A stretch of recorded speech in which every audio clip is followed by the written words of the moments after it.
नमस्कार, स्वागत है दोस्तों आप सभी का हमारे यूट्यूब चैनल नॉलेज अफेयर्स में। तो दोस्तों जैसा कि आपको स्क्रीन पे दिख रहा होगा, डीजल कारों पर संकट। भारत की पेट्रोलियम मिनिस्ट्री के द्वारा भी एडवाइजरी जारी कर दी गई है। हालांकि अभी की नहीं गई है, पर आ सकता है कि डीजल इज बैन। आपको दिख रहा होगा। बाकी वाई 2027 यानी कि 2027 तक। तो इस वीडियो में हम जानेंगे कि आखिर ऐसा क्या हुआ और क्यों होने वाला है कि 2027 तक भारत में जितने भी डीजल वेरिएंट व्हीकल हैं वो सारे बैन हो जाएंगे या वो बंद हो जाएंगे। तो ऐसा क्यों होगा जानते हैं। ठीक। आप सबको एक दिख रहा होगा, government panel propose ban on diesel four wheelers vehicle by 2027 यानी कि 2027 तक भारत सरकार के एक पैनल ने प्रपोजल दिया है कि जितने भी डीजल के हैं व्हीकल फोर व्हीलर जो है डीजल की, ठीक है, उन सबको आप बैन करिए। वहीं पे द बिजनेस टुडे की कटिंग आप देख सकते हैं। Ban diesel four wheelers vehicle by 2027 suggest government panel. ठीक है, India government panel propose ban on diesel four wheelers vehicle by 2027। यानी कि अब बात करते हैं कि ये जो पैनल है ये क्या चीज है और ये मतलब भारत सरकार को कैसे सजेस्ट कर सकता है। ठीक है, तो इस बारे में पूरी विस्तृत चर्चा करेंगे। सबसे पहले बात करते हैं चर्चा में क्यों है, क्या पैनल है, उसकी सिफारिशें क्या है, डीजल इंजन की कमियां क्या है, भारत में डीजल की खपत क्या है, डीजल चालित वाहनों का प्रभाव क्या है, और अगर ये बंद हो जाएगा तो उसके बाद में नया क्या रास्ता ओपन होके आएगा। ठीक है, ये आपको डिस्प्ले में दिख ही रहा है। अब बात करते हैं कि panel form to prepare energy transmission road map. ठीक है, panel form in January 2022।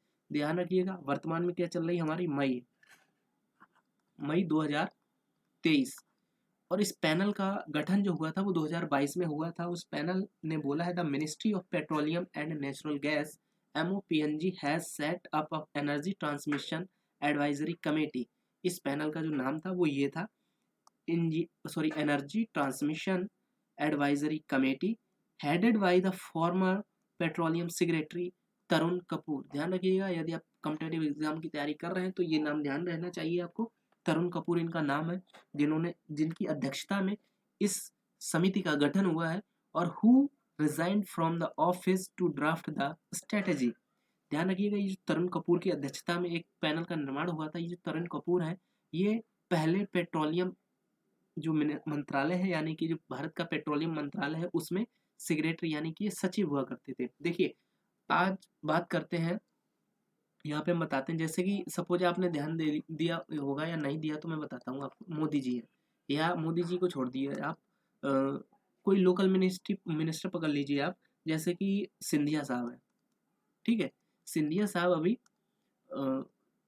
Aviation minister है, यानी कि कह सकते हैं ये वायुपत्तन मंत्रालय के अध्यक्ष हैं या जितने भी विमानन अध्यक्ष हैं। ठीक है, अब ना तो सिंधिया साहब ने शायद कभी विमान चलाया उड़ाया होगा, ना उनको अगर उड़ाया भी होगा, मैं ऐसा नहीं कह रहा हूँ कि उन्होंने नहीं उड़ाया, क्योंकि कई राजनेता ऐसे जिनके पास में इसका लाइसेंस भी है।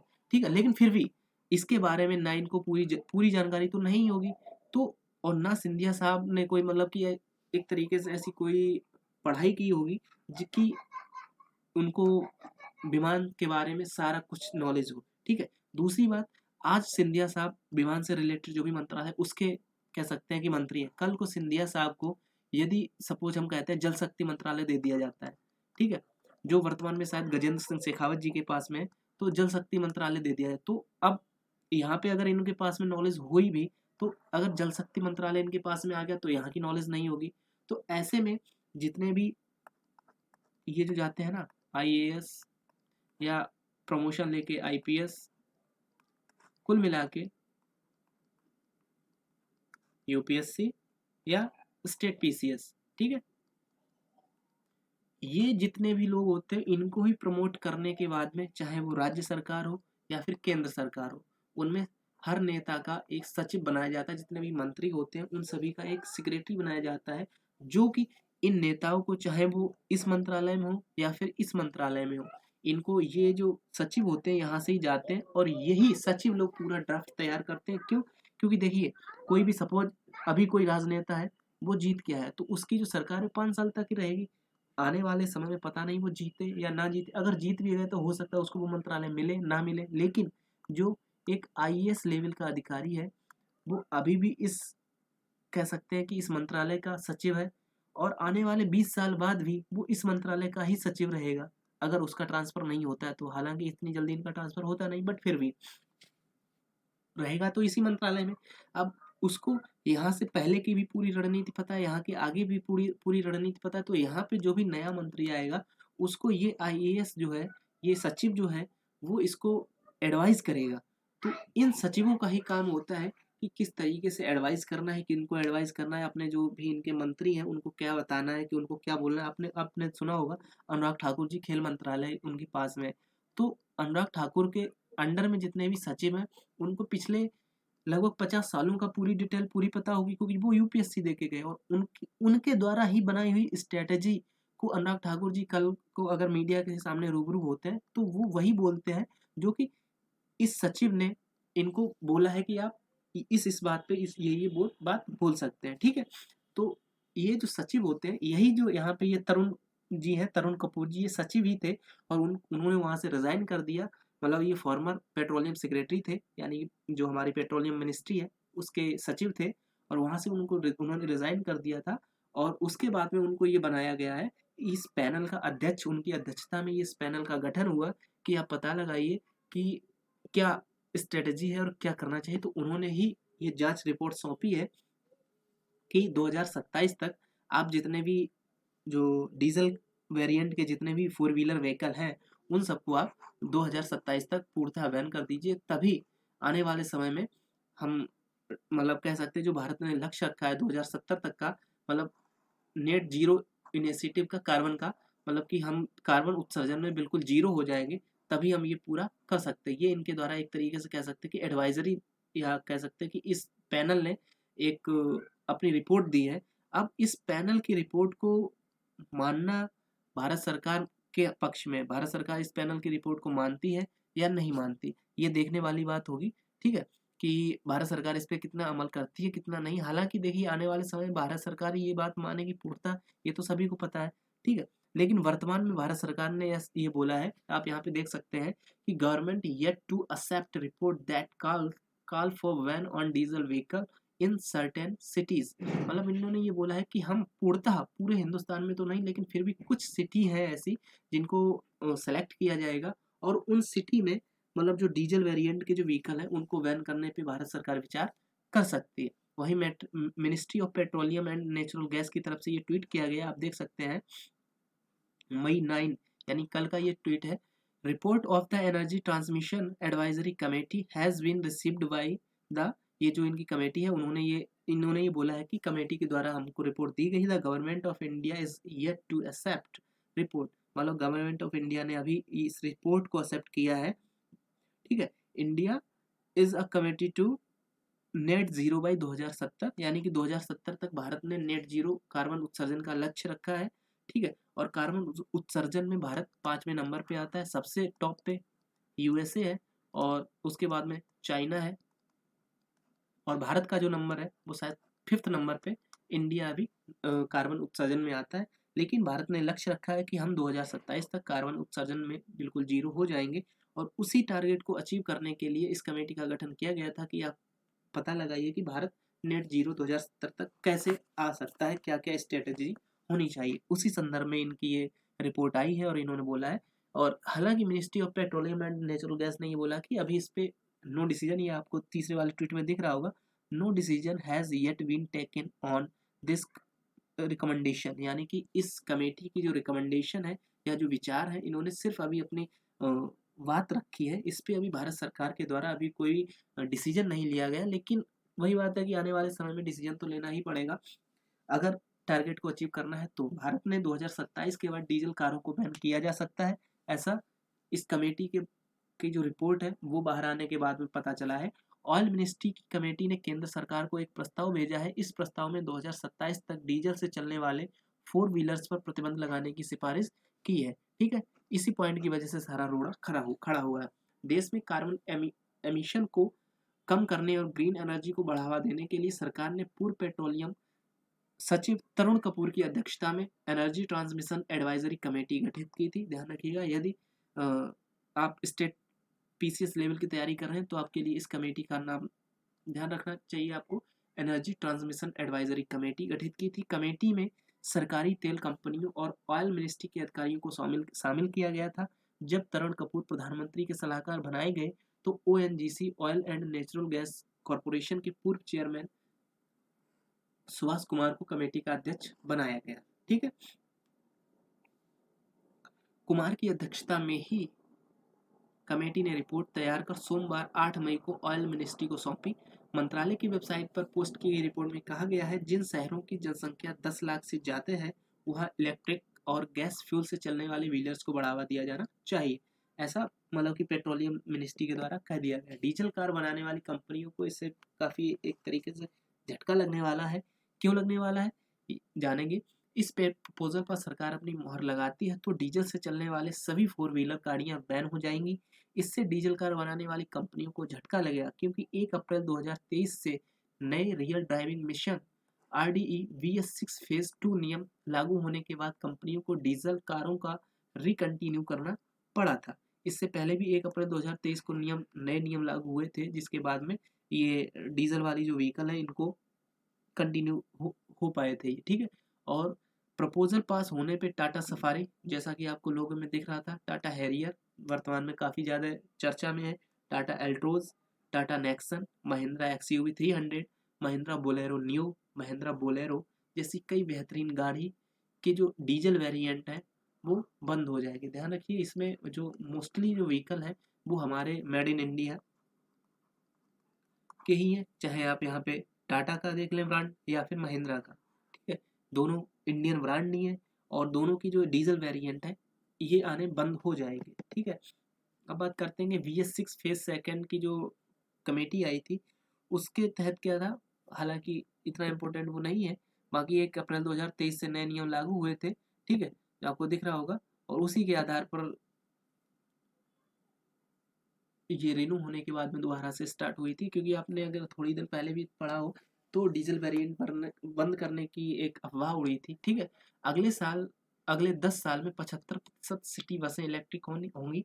ये मतलब कि गवर्नमेंट ऑफ इंडिया की एक तरीके से कह सकते हैं उनकी एक विचार है, या जो मतलब कि भविष्य में ये होना चाहिए, ऐसा भारत सरकार के तरफ से एडवाइजरी जारी की गई है कि अगले 10 साल में 75% जो सिटी बसें हैं वो इलेक्ट्रिक होंगी। हालांकि अगर अभी वर्तमान में आप मेट्रोपॉलिटन जो सिटी है, चाहे अगर लोकल से भी लोकल आप देख लें, तो अगर उत्तर प्रदेश में आपने कानपुर देखा हो, ठीक है, या आगरा देखा हो, तो यहाँ पे इलेक्ट्रिक बसें स्टार्ट हो चुकी हैं जो लोकल सवारियों को मूव करती हैं। बाकी अगर एनसीआर में तो बहुत पुराने समय से ही, चाहे दिल्ली एनसीआर हो, मुंबई हो, यहाँ पे तो बहुत पुराने समय से ही इलेक्ट्रिक बसें काम में आ रही हैं। ठीक है, रिपोर्ट में शहरी क्षेत्रों में डीजल से चलने वाली सिटी बसों के रजिस्ट्रेशन को 2024 से बंद करने और 2023 के बाद इलेक्ट्रिक बसों के अलावा किसी भी बस का रजिस्ट्रेशन नहीं किए जाने की बात कही है। ठीक है, ये थोड़ा इंपॉर्टेंट बात हो जाती है कि इस कमेटी ने ये बोला है कि 2024 के बाद से मतलब किसी भी ऐसी बस का रजिस्ट्रेशन नहीं होगा, ठीक है, जो एक तरीके से डीजल वेरिएंट की हो। ठीक है, और 2030 के बाद तो सिर्फ और सिर्फ वही उन्हीं बसों का रजिस्ट्रेशन होगा जो कि इलेक्ट्रिक बसें होंगी, और किसी दूसरी तरीके की मतलब पेट्रोल की और दूसरी तरीके की किसी भी बस का कोई रजिस्ट्रेशन ही नहीं होगा। ठीक है, अगले 10 साल में शहरों में चलने वाली 75% सिटी बसें इलेक्ट्रिक होंगी। FAME सब्सिडी को बढ़ाने पर जोर दिया है। देश में इलेक्ट्रॉनिक वाहनों के उपयोग को बढ़ावा देने के लिए रिपोर्ट में सुझाव दिया गया है कि सरकार को faster adoption and manufacturing of electric and hybrid vehicles scheme के तहत दी जाने वाली सब्सिडी को 31 मार्च 2024 से आगे बढ़ाने पर विचार करना चाहिए। ठीक है, बाकी क्लीन एनर्जी से क्या तात्पर्य है, ये आप देख सकते हैं कि वर्तमान में करंट में हम जो लाइट से यानी कि बिजली से जो व्हीकल वगैरह जो चला रहे हैं वो मात्र 18% है, जो कि आने वाले 2035 तक 40% करने की उम्मीद है।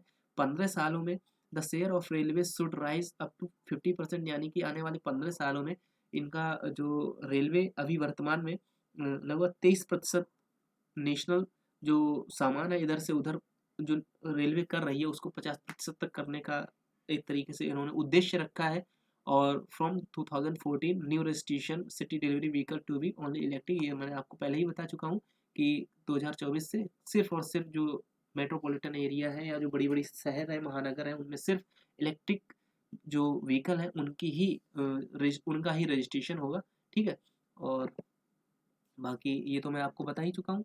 बाकी चर्चा में क्यों, ये तो आपने सब जान ही लिया कि भारत ने 2027 तक, ये 2070 तक 2070 तक नेट जीरो कार्बन का लक्ष्य रखा है। और जिसके बाद में एक कमेटी का गठन किया गया, उस कमेटी में को लीड किया था तरुण कपूर जी के द्वारा। ठीक है, जो कि पेट्रोलियम सचिव थे जी, बाद में इन्होंने रिजाइन दे दिया। और इन्होंने ये बोला है कि 2027 तक डीजल से चलने वाले सारे व्हीकल्स को आप बैन कर दीजिए। ठीक है, तो इस तरीके की बात हुई थी। बाकी अगर आप इसको पढ़ना चाहें तो पढ़ सकते हैं। ठीक है,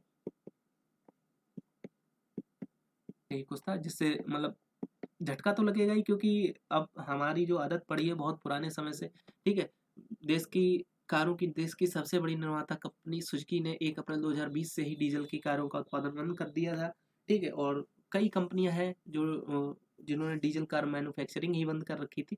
ठीक है, नतीजन डीजल वाहनों की मांग में यात्री वाहनों को का योगदान 2013 में 28.5% की तुलना में 16.5% तक गिर गया है। ठीक है, बाकी अगर रेशियो आप देखें तो सबसे ज़्यादा जो डीजल का यूज़ होता है वो ट्रक्स में होता है। 55.4% जो ट्रक्स हमारे सामान को, तो सपोज दिल्ली से मुंबई, हैदराबाद या जहाँ कहीं भी रोड ट्रांसपोर्ट का काम होता है जिसमें ट्रक्स की एक इम्पोर्टेंट भूमिका रहती है, लगभग 55% ट्रक ऐसे हैं जो डीजल से चलते हैं। कुछ प्राइवेट हैं लगभग 12.4% जो कि डीजल का इस्तेमाल करते हैं। कुछ लगभग 6% बसें हैं जो डीजल से चलती हैं। टैक्सी लगभग 3% है।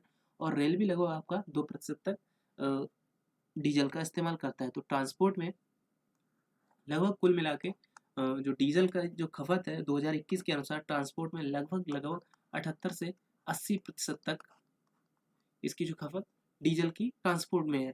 बाकी कुछ अदर्स में लगभग 6.3%। ये नॉन ट्रांसपोर्ट की लिस्ट है, जिसमें एग्रीकल्चर में लगभग लगभग 5% एग्रीकल्चर मान लो, जहाँ पे आप ट्रैक्टर या डीजल मतलब कि जो इंजन होता है उसमें डीजल का इस्तेमाल करते हैं। इंडस्ट्रियल जो एप्लीकेशन है लगभग 5.3%, या अगर इसको आप 5.5 भी मान लें फिर भी उस रेशियो में ये बहुत कम है नॉन ट्रांसपोर्ट। लेकिन मोस्टली ये ट्रांसपोर्ट में ही इस्तेमाल डीजल किया जाता है, जिससे अचानक अगर इसको बंद कर दिया जाएगा तो भारत की जो अर्थव्यवस्था है वो एक झटका तो उसको लगेगा ही लगेगा। बट उसका अभी जो तोड़ है वो भारत सरकार ने निकाल लिया है। कई जगह पे इलेक्ट्रिक व्हीकल्स आपको दिख रहे होंगे, अगर आप बाहर मतलब कि लोकल से अगर आप बाहर निकलते हैं किसी बड़े शहर में जाते हैं तो वहाँ पर आपको इलेक्ट्रिक व्हीकल भी दिख जाएंगे। और इलेक्ट्रिक व्हीकल के अलावा आपको चार्जिंग स्टेशंस भी उनके दिख जाएंगे। बाकी आज के समय में ई रिक्शा तो आप सभी ने देखा ही होगा, जो कि ट्रांसपोर्ट का ही एक तरीके से सवारी ढोने का काम करता है। तो वो पूर्णतः इलेक्ट्रिक एनर्जी पे ही वर्क करता है। ठीक है, ऐसे ही जो बड़ी बड़े शहर हैं उनमें जो बसें वगैरह भी जो भी चलती हैं वो सारी उसी से संबंधित हैं, यानी कि इलेक्ट्रिक बसें हैं। बाकी अगर इससे होगा क्या, इससे एयर पोल्यूशन में मदद मिलेगी, क्योंकि अगर इलेक्ट्रिक होगा, इलेक्ट्रिक व्हीकल होगा तो एयर पोल्यूशन भी नहीं होगा, ग्रीन हाउस गैस भी नहीं प्रोड्यूस होएगी, नॉइस पोल्यूशन नहीं होगा, क्योंकि जो इलेक्ट्रिक व्हीकल होते हैं वो आवाज़ ही नहीं देते, बैटरी से चलते हैं। ठीक है, और इससे इन्वायरमेंट भी डैमेज होने का कोई खतरा नहीं है। ठीक है, और यही कुछ था। बाकी अगर आपको हमारा वीडियो अच्छा लगा तो हमारे वीडियो को लाइक करें, चैनल को सब्सक्राइब करें और अपने दोस्तों के साथ में शेयर जरूर करें। और मिलते हैं आपसे नए वीडियो में। Bye bye.